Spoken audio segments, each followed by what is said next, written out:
ऐसे शहर है, और ये डर था जिससे हम बात करते हैं कि बहुत ज्यादा कम्युनिटी स्प्रेड हो गया है, सब लोगों में कोविड फैल रहा है, तो ऐसा नहीं हुआ है। क्योंकि अगर हम नंबर्स देखें तो उसका ये मतलब है कि ज्यादा कम्युनिटी में नहीं स्प्रेड किया, हम इन्फेक्शन को फैलने से कंटेन कर पाए हैं, और हमें अपने मेजर्स जो हम कर रहे हैं वो आगे करने पड़ेंगे। ये और देशों में भी इतना ही देखा गया है कि 15 to 20 या 25% तक वेरी करता है। और 6 महीने जो पिछले गुजरे हैं उसमें स्ट्रिक्ट लॉकडाउन और मेजर्स के कारण ये जी जो नंबर है ये बहुत ज्यादा बड़ा नहीं है। जी। डॉक्टर रेड्डी, किस तरह से आप देखते हैं कि ये जो सर्वे है इसका 23% तक पहुंचना, यानी 23% लोगों में एंटीबॉडीज का डेवलप होना, ज़्यादातर उसमें एसिम्प्टोमेटिक हैं, आपको लगता है कि इस नंबर को किस तरह से इंटरप्रेट करने की ज़रूरत है और किस तरीके से अब दिल्ली वाले इस पूरी दिशा में आगे बढ़ेंगे कि उनको क्या और ज़्यादा एहतियात करने हैं? डॉक्टर रेड्डी। एक चीज़ है कि ये जो इन्फेक्शन रेट है वो जून 2nd वीक से 4th वीक का रिफ्लेक्शन है, क्योंकि ये 2 हफ्ते का डिले रहता है जो आईजीजी डिटेक्शन में। दूसरा इंफॉर्मेशन इससे मिलता है कि कितना लोग एसिम्टोमेटिक है या माइल्ड सिम्टोमेटिक है।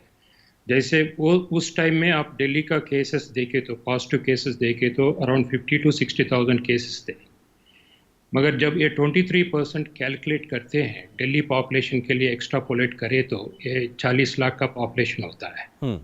तो इससे मतलब होता है कि बहुत लोग, ऑलमोस्ट 50 से लेकर 100 लोग तक एसिम्टोमेटिक हो या माइल्ड सिम्टोमेटिक हो, कंपैरिजन ए पॉजिटिव केस के हिसाब से। तो वो एक इम्पॉर्टेंट इन्फॉर्मेशन है कि कितना लोग एसिम्टोमेटिक है इन्फेक्शन होने के बावजूद।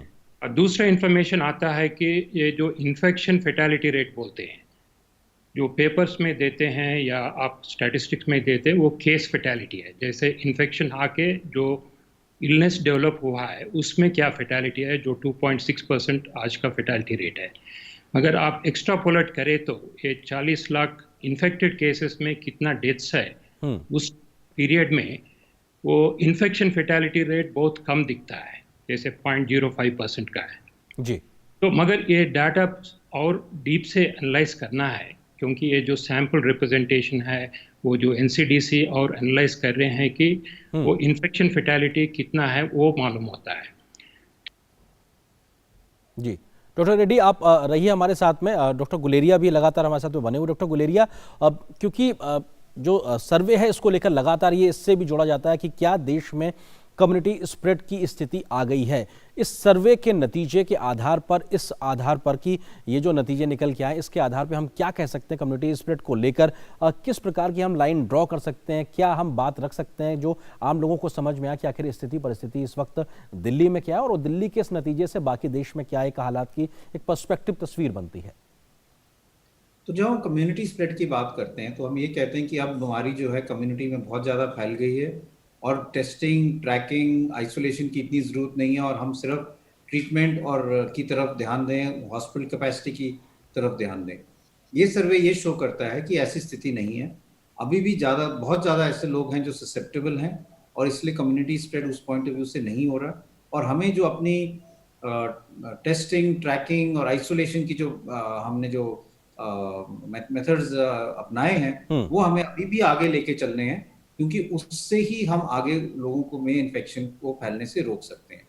एक और इसमें पॉजिटिव चीज यही है कि हमारे जो लोग हैं इन्होंने माइल्ड डिजीज ज्यादा है, और माइल्ड और एसिम्टोमेटिक पेशेंट ज्यादा है। कि कई जो हम एसिम्टोमेटिक कहते हैं वो ऐसे भी हो सकते हैं जिनको थोड़ा सा बुखार, गले में खराश हुई, उन्होंने इसको कोविड नहीं माना, समझा कि ये मौसमी जुकाम नजला है, और अपने टेस्ट भी नहीं कराए, और ना उनको ऐसे लगा कि ये लक्षण है। तो इसमें एसिम्टोमेटिक या माइल्ड सिम्टोमेटिक दोनों आ सकते हैं, लेकिन इसका यही मतलब है कि जो इन्फेक्शन है वो हमारे देश में इतनी ज्यादा मोर्टेलिटी नहीं कर रही, यूजुअली माइल्ड है, और जो हमारे केसेस सीवियर वाले हैं वो एक्चुअली बहुत कम है।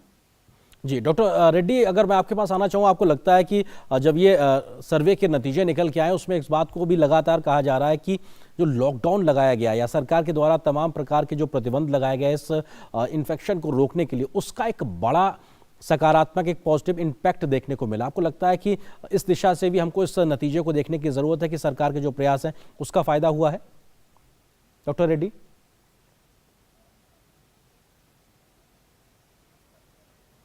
डॉक्टर रेड्डी, आपकी आवाज़ हम तक नहीं आ रही, हम कोशिश करेंगे कि आपकी आवाज़ बेहतरी से हम तक पहुंचे। इस सवाल को लेकर मैं डॉक्टर गुलेरिया के पास जाता हूं। डॉक्टर गुलेरिया, लॉकडाउन जैसी जो कोशिशें सरकार ने की, उसका कितना फ़ायदा इस प्रकार के नतीजों से निकल के आता है?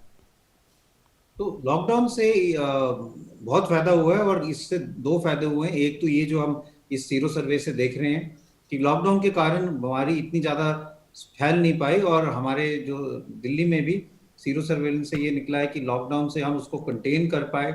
बहुत ज़्यादा लोगों में इन्फेक्शन नहीं हुआ और ऑलमोस्ट 77% जो लोग हैं वो प्रोटेक्टेड रहे। हम्म। और इससे ये मानना पड़ेगा कि लॉकडाउन से बहुत फायदा हुआ। जी। एक हम जो लॉकडाउन से और फायदा देखते हैं जो इसमें नहीं आता, लेकिन जैसे अगर आप चार्ट देखें तो हमारे केसेस जो हैं पर मिलियन कम है, हम्म। और इसलिए लॉकडाउन के दौरान हमें काफी टाइम मिला, 2 महीने का टाइम मिला, जब हम अपनी हेल्थ केयर फैसिलिटीज को इम्प्रूव कर पाए, चाहे वो कोविड केयर सेंटर हो, कोविड हॉस्पिटल हो, कोविड आईसीयू हो, ऑक्सीजन बेड्स हो। और इसलिए कभी भी ऐसा सिचुएशन नहीं आई दिल्ली में कि एकदम बेड्स की कमी हो जाए। जी। एक दफा ऐसा लगा था कि बहुत ज्यादा बेड्स की जरूरत पड़ेगी, जी। लेकिन क्यों बहुत aggressive containment strategies, house to house survey किया गया जी। और लोगों को आइसोलेट किया गया, तो जी, इन्फेक्शन रेट नहीं बढ़ा। बिल्कुल, और कम से कम इस प्रकार के कदमों का बड़ा फायदा मिला। डॉक्टर रेड्डी, एक फाइनल कमेंट आपसे चाहेंगे। आपको लगता है कि दिल्ली जैसे जो हाई डेंसिटी वाले इलाके हैं, यहाँ हुआ सर्वे क्या एक नेशन वाइड भी एक पिक्चर हमको देता है, खासतौर से जो घनी आबादी वाले जो इलाके हैं, मुंबई जैसे शहरों के बारे में, या नेशन वाइड कोई हम इसके लाइन ड्रॉ कर सकते हैं? वही सेम इंटरप्रिटेशन कर सकते हैं। जो मेट्रो सिटीज़ है, बड़े सिटीज़ है, मेरे ख्याल में परसेंटेज इन्फेक्शन वही रेंज में आ जाएगा। मगर जो स्मॉल टाउन्स है, जो विलेजेस है, जो अपना मई का सर्वे रिजल्ट्स आए थे जब 1% इन्फेक्शन रेट था, जी। मगर अब तक कितना फैला हुआ है और कितना फैलने का रिस्क है, वो वहाँ पर भी सर्वे करें तो वो जो भी प्लानिंग है, हम्म। गवर्नमेंट का जो भी प्लानिंग है जी। प्रिपरेशन के लिए, वो अच्छा होगा। जी, बहुत शुक्रिया। फिलहाल वक्त इतनी ही इजाज़त दे रहा है इस विषय पर चर्चा के लिए। डॉक्टर गुलेरिया, आपका हमारे साथ जुड़ने के लिए, डॉक्टर रेड्डी आपका हमारे साथ जुड़ने के लिए, इस विषय पे बात करने के लिए। फिलहाल एक छोटे से ब्रेक के लिए रुकते हैं, लेकिन ब्रेक के उस पार बहुत जल्द हाजिर होंगे तमाम अन्य महत्वपूर्ण खबरों के साथ में। बने रहिए आप DD न्यूज़ के साथ।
हिंदुस्तान एक ऐसा मुल्क है, अनेक प्रकार के लोग रहते हैं, बहुत से अलग अलग मजहब है, अलग अलग जाति है और अलग अलग हमारा पोशाक है, अलग अलग हमारी जबान है।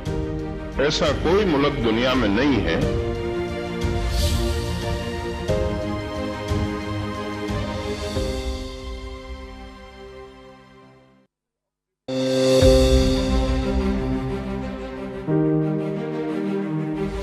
हमारा काम ये है कि हम हिंदुस्तान में कोई भी प्रांत के हैं, हम हिंदुस्तानी हैं और हमारा प्रथम कर्तव्य हिंदुस्तान की हिफाजत, हिंदुस्तान की रक्षा।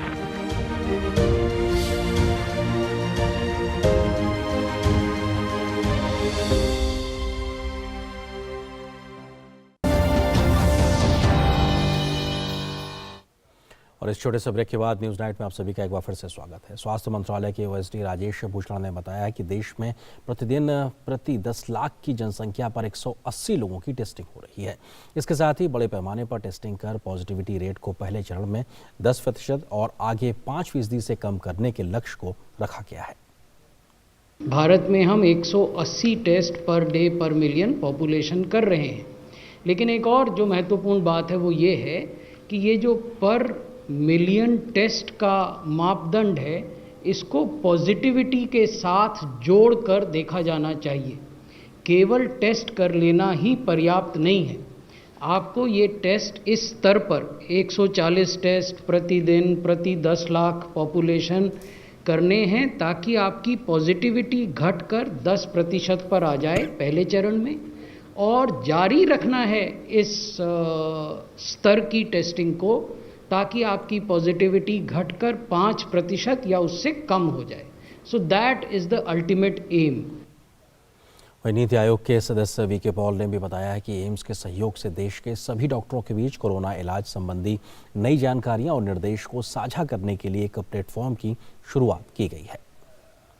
All India Institute of Medical Sciences ने Ministry of Health and Family Welfare और नीति आयोग के साथ मिलकर एक national clinical grand rounds on कोविड-19 का एक प्रोग्राम शुरू करना है कल से, जिसमें कि उम्मीद यह है कि उस रिमोट और वीडियो सिस्टम के साथ आउटरीच जो होगा वो हम उम्मीद करते हैं कि हर डॉक्टर जो जहां भी है हमारे देश में, बड़े शहर में, छोटे शहर में, कस्बे में, जहां भी वो काम कर रहे हैं, उनका जो बेस्ट प्रैक्टिसेस हैं, एविडेंस बेस्ड ट्रीटमेंट है कोविड-19 की, सीरियस मरीजों की, वो हम उनके सामने प्रस्तुत करें, क्योंकि ये इन्फॉर्मेशन बदलती रहती है। इसलिए एक प्रक्रिया चालू कर रहे हैं कि हम नेशनल ग्रैंड राउंड्स करेंगे, क्लिनिकल बातें करेंगे, और वो जो एक्सेस है वो बड़ी आसानी से हो सकती है। तो कोरोना के खिलाफ लड़ाई के बाद अब बात मौसम के मिजाज की। भारी बारिश से इन दिनों देश के कई जिलों में या कहा जाए राज्यों में कहर बरपाया हुआ है। इसके चलते कई राज्यों के लाखों लोग प्रभावित हुए हैं। बिहार और असम जैसे राज्य बाढ़ से सबसे ज़्यादा प्रभावित हैं, तो वहीं दिल्ली सरीखे देश के कई शहरी इलाके भी भारी बारिश की मार इन दिनों झेल रहे हैं। देश के कई हिस्सों में बारिश का कहर जारी है। सबसे ज्यादा असर असम और बिहार में देखा जा रहा है।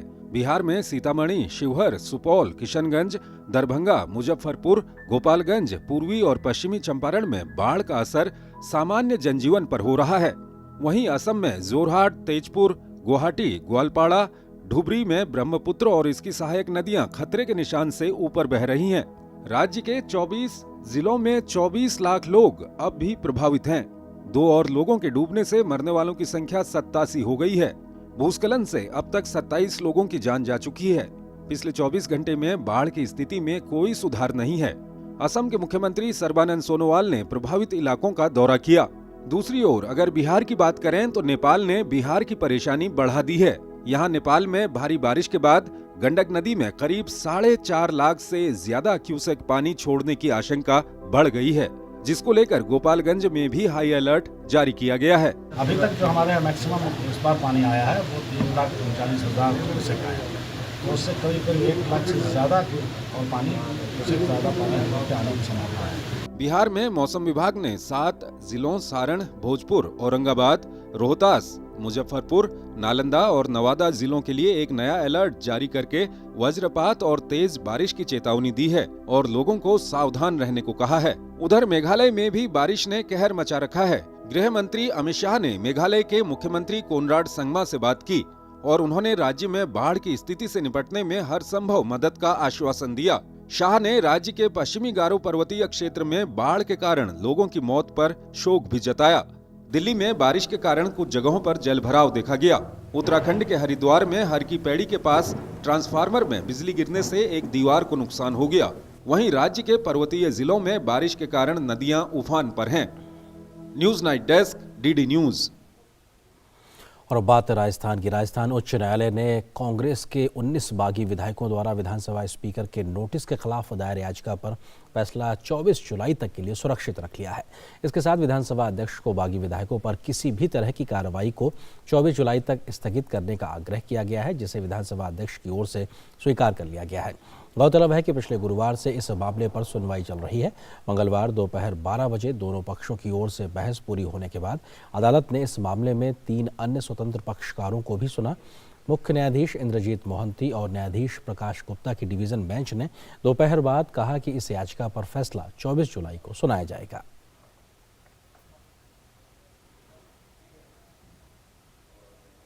और खबर शिक्षा से जुड़ी हुई। छात्रों को मानसिक स्वास्थ्य और भावनात्मक कल्याण से जुड़ी सलाह देने के लिए मानव संसाधन विकास मंत्री रमेश पोखरियाल निशंक ने मनोदर्पण पहल की आज शुरुआत की है। ये पहल छात्रों, शिक्षकों और अभिभावकों के लिए एक स्थायी मनोसामाजिक सहायता प्रणाली के रूप में काम करेगी।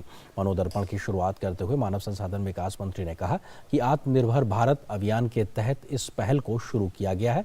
उन्होंने कहा कि मनोदर्पण पहले छात्रों, शिक्षकों, अभिभावकों और आम लोगों को ताकत देने के लिए है। निशंक ने कहा है कि मनोदर्पण के तहत छात्र चिकित्सकों और मनोवैज्ञानिकों से संवाद कर सकते हैं। पूरी दुनिया जब कोरोना का महासंकट आया है और उस महासंकट के दौर से गुजरती पूरी दुनिया कहीं न कहीं किसी न किसी परिस्थिति को झेल रही है और ऐसे में स्वाभाविक ही है कि ये जो दबाव है, ये तनाव है, ये जो वातावरण है, ये मनुष्य को परेशान करने के लिए इस समय उपस्थित हुआ है और इसलिए इसके सामने चुनौती के रूप में हमको इसको स्वीकार करना है। ये मनोदर्पण ये आपको ताकत देने के लिए है। मेरे अभिभावक, मेरे छात्र, मेरे अध्यापकगण और आम आदमी ये इससे ताकत ले सकता है, क्योंकि हमारी ये कहावत है, मन के जीते जीत हो, मन के हारे हार। जो व्यक्ति मन से हार गया वो जिंदगी में हार जाता है। जिसका मनोबल बड़ा है वो विपरीत मौत को भी पार कर देता है, विपरीत परिस्थितियों में भी अपना मार्ग निकालता है। और केंद्रीय मंत्री नितिन गडकरी इस वक्त इंडिया आइडिया समिट को संबोधित कर रहे हैं। आइए सुनते हैं। Our shipping are doing excellent job. Total profit coming from the port is 7,000 crore. So it's really a good thing. At the same time, we have completed the waterways. Varanasi to Haldia, 1,380 kilometer waterways have been completed with 4 multimodal hub. Varanasi, Haldia, Sahibganj and Gazipur. Out of which already Varanasi and Sahibganj is inaugurated by the Prime Minister, and both Haldia and Gazipur is in the it is on the process of we will complete the project and we will inaugurate. There are 40 small river ports are there, and 3-meter draft is already we have maintained there. And after Haldia there is a Bengal Sea is there, by which again we completed dredging in Brahmaputra when I was minister. Even with the request of Prime Minister of Bangladesh, we have taken it up to Mungli port and we have completed dredging. At that time our foreign minister Sushma ji was request me to do that work. I already completed that. Then we have also completed dredging in Barak river. Now after Varanasi to Allahabad, we have also completed the work of 1-meter draft, and now already we have submitted report to World Bank, and that report is taking from Delhi in Yamuna. That is the waterways, the cost is 12,000 crore. That from Delhi we start coming to Mathura to Agra, and by water transport, and Agra to then come to Etawah, and Etawah to Allahabad, Prayagraj, by which Punjab and Haryana through Yamuna to Ganga, they can connect it to Southeast Asia, China, Northeast. Even we are already started work in Gandak, connecting for Nepal. So the Indian situation is lot of waterways are developing, and the economy of waterways is very important. For our export, we need to reduce the logistic cost, power cost, and labor cost. The logistic cost is a very, very important thing.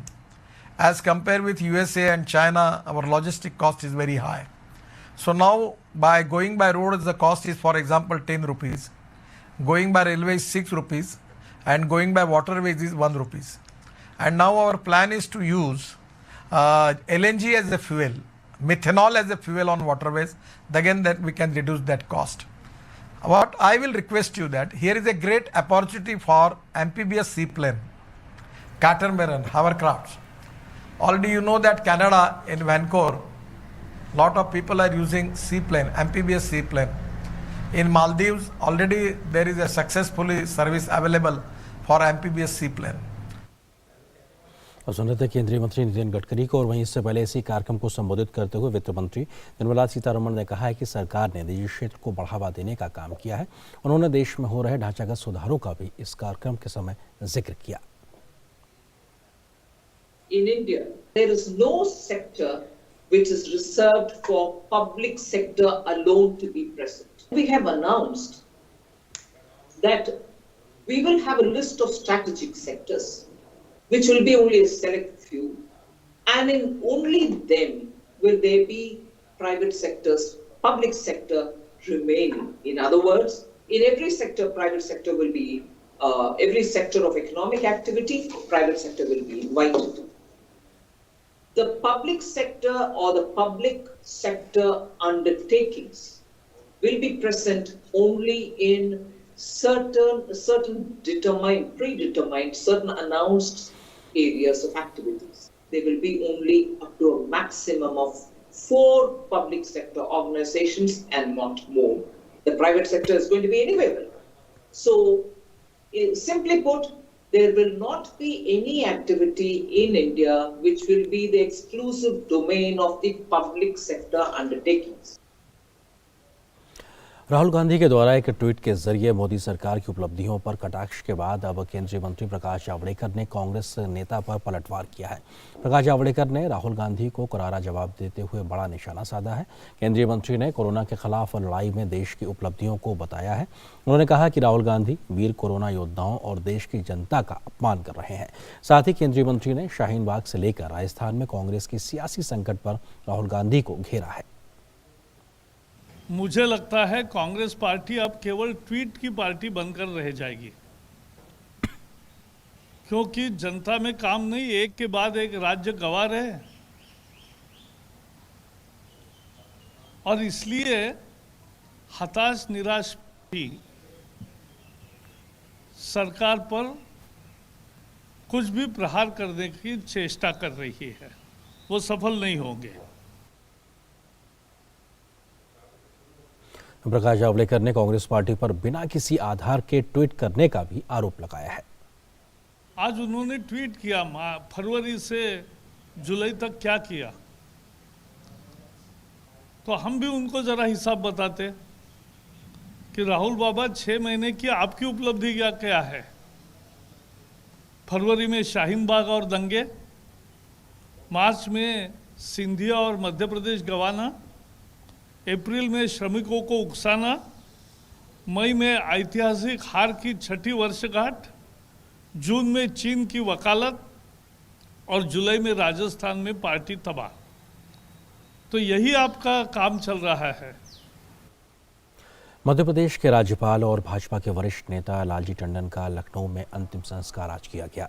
रक्षा मंत्री राजनाथ सिंह, उत्तर प्रदेश के राज्यपाल आनंदीबेन पटेल, मुख्यमंत्री योगी आदित्यनाथ समेत तमाम मंत्रियों, वरिष्ठ नेताओं और कार्यकर्ताओं ने उन्हें श्रद्धांजलि अर्पित की। अंतिम संस्कार के मौके पर रक्षा मंत्री राजनाथ सिंह, प्रदेश की राज्यपाल आनंदीबेन पटेल और मुख्यमंत्री योगी आदित्यनाथ के साथ ही प्रदेश के तमाम बड़े नेता और मंत्रीगण भी मौजूद रहे। इस अवसर पर उन्हें गार्ड ऑफ ऑनर दिया गया। उनके निधन पर प्रदेश में 3 दिन के राजकीय शोक का ऐलान किया गया है।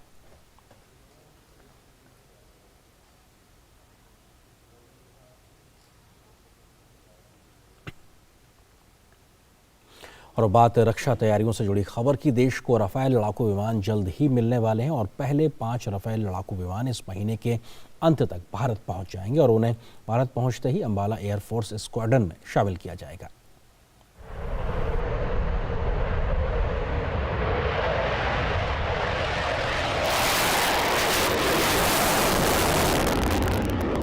पहले 5 Rafale omni role fighter jet India में आ रहे हैं जुलाई के अंत में और ये एक स्क्वाड्रन में शामिल होकर ऑपरेशनलाइज होंगे अंबाला एयरफोर्स बेस पर।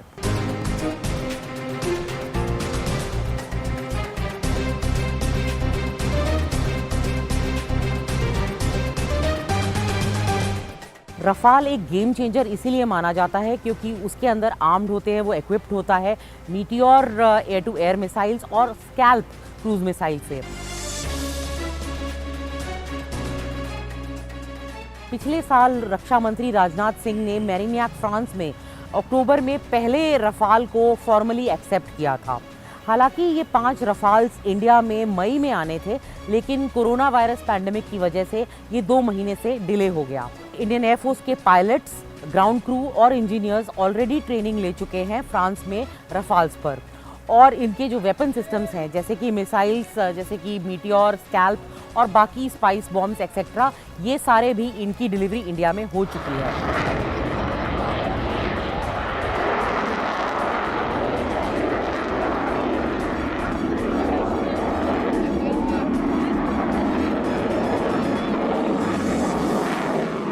पूरा का पूरा जत्था जो है 36 रफाल का कॉन्ट्रैक्ट साइन हुआ था, उसकी की पूरी डिलीवरी पूरी हो जाएगी अप्रैल 2022 तक।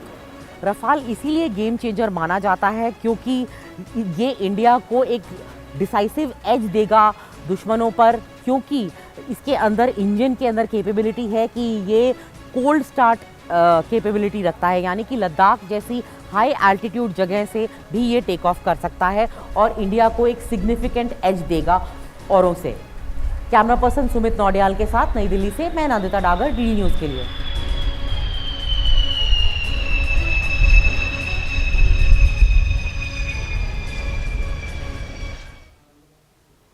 कोरोना वायरस के संक्रमण के चलते विश्व प्रसिद्ध अमरनाथ यात्रा 2020 रद्द कर दी गई। हालांकि अभी तक संभावना जताई जा रही थी कि इस साल ये यात्रा 21 जुलाई से शुरू होकर 3 अगस्त तक चलेगी।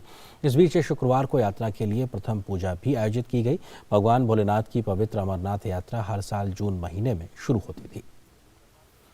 और इस खबर पर अधिक बातचीत करने के लिए हमारे सहयोगी संवाददाता सलमान काजी हमारे साथ में फोन लाइन पे मौजूद है। सलमान, क्या बड़ी वजह रही जिसकी वजह से क्योंकि इस यात्रा को रद्द करना पड़ा, क्योंकि पहले संभावना थी कि कम दिन ही सही लेकिन यात्रा रहेगी? देखिए, सबसे जो बड़ा रीजन था कि इसको कैंसिल करना पड़ा वो ये था कि जो है कि ट्रांसमिशन ऑफ कोविड-19 और उससे कैसे लड़ा जाए, उसके प्रोटोकॉल्स और उसके SOPs को कैसे रखा जाए। आपको पता होना चाहिए कि जो लेटेस्ट डेटा जो कश्मीर में है वो अराउंड 15,000 केसेस हो चुके हैं यहाँ पे, जिनमें से अभी तक अराउंड 250 डेथ्स भी हुई हैं। तो डेफिनेटली जो आज की जो श्राइन बोर्ड की आज की मीटिंग थी, जो लेफ्टिनेंट गवर्नर हैं वो चेयरमैन हैं श्री अमरनाथ श्राइन बोर्ड के, और उनकी मीटिंग थी जिसमें कि CEO भी थे और जो स्टेट के चीफ सेक्रेटरी BVR सुब्रमण्यम वो भी थे। तो फैसला लिया गया कि जो कोविड-19 है उसके ट्रांसमिशन को देखते हुए और इसकी वजह से प्रिकॉशन के तौर पे इस साल की जो यात्रा है वो नहीं की जाएगी। हालांकि ऑफिशियली इसको इनॉग्रेट किया था 5 जुलाई को। जी सलमान, एक चीज़ समझना चाहते हैं कि क्या जो आरती है उसके लिए कुछ व्यवस्थाएं की गई हैं, उसका भी कुछ लाइव टेलीकास्ट होगा, जो डेली आरती होती है उसको लेकर कुछ व्यवस्थाएं या कुछ अभी जानकारी? हाँ, इनफैक्ट अभी ये 5 जुलाई से चल रही हैं उसकी आरतियाँ, जिसका लाइव टेलीकास्ट हो रहा है DD कशीर पे, जो कि दूरदर्शन की ही चैनल है। हाँ, जो सुबह भी और शाम को भी होता है, मॉर्निंग आरती और शाम की आरती, जो दोनों आरती हैं उनको लाइव दिखाया जा रहा है। तो सारे रिचुअल्स जो हैं वो किए जाएंगे, लेकिन यात्रियों को नहीं आने दिया जाएगा क्योंकि खतरा है कि इससे कोविड-19 फैलेगा और इसलिए कहा गया कि ये रिचुअल्स किए जाएंगे लेकिन यात्रियों को नहीं आने दिया जाएगा। शुक्रिया सलमान इस बातचीत और अपडेट्स के लिए हमारे साथ जुड़ने के लिए। और अब नजर डालते हैं देश भर की कुछ और महत्वपूर्ण खबरों पर फटाफट अंदाज में। वायुसेना कमांडरों का सम्मेलन 22 से 24 जुलाई को वायुसेना मुख्यालय नई दिल्ली में आयोजित किया जाएगा। इस साल के सम्मेलन का विषय है अगले दशक में भारतीय वायुसेना। रक्षा मंत्री राजनाथ सिंह 22 जुलाई को वायुसेना कमांडरों के सम्मेलन का उद्घाटन करेंगे। सम्मेलन की अध्यक्षता वायुसेना प्रमुख air chief marshal RKS Bhadauria करेंगे। 3 दिवसीय सम्मेलन के दौरान वायुसेना के वर्तमान परिचालन परिदृश्य और तैनाती का जायजा के साथ ही अगले दशक में भारतीय वायुसेना की परिचालन क्षमता बढ़ाने की कार्य योजना पर चर्चा की जाएगी। मंगलवार को रक्षा अनुसंधान और विकास संगठन DRDO ने देश के निजी उद्योग को रक्षा क्षेत्र में आत्मनिर्भर बनाने के लिए 1000 तकनीकी निजी क्षेत्र को हस्तांतरित करने का आंकड़ा पार कर लिया। DRDO के निजी क्षेत्र को आधुनिकतम तकनीक मुहैया कराने से आत्मनिर्भर भारत की दिशा में देश का निजी रक्षा उद्योग तेजी से कदम बढ़ा सकेगा। PMC बैंक घोटाला मामले में दायर याचिका पर दिल्ली हाईकोर्ट ने केंद्र सरकार, दिल्ली सरकार, RBI और PMC बैंक को नोटिस जारी कर 19 अगस्त तक जवाब मांगा है। याचिका में जमाकर्ताओं ने बिना किसी शर्त उन्हें चिकित्सा आपातकाल के मद्देनजर तत्काल 5 लाख रुपए तक निकालने की अनुमति देने की मांग की है। इस घोटाले के सामने आने के बाद कई जमाकर्ताओं द्वारा आत्महत्या करने का मामला भी सामने आया है।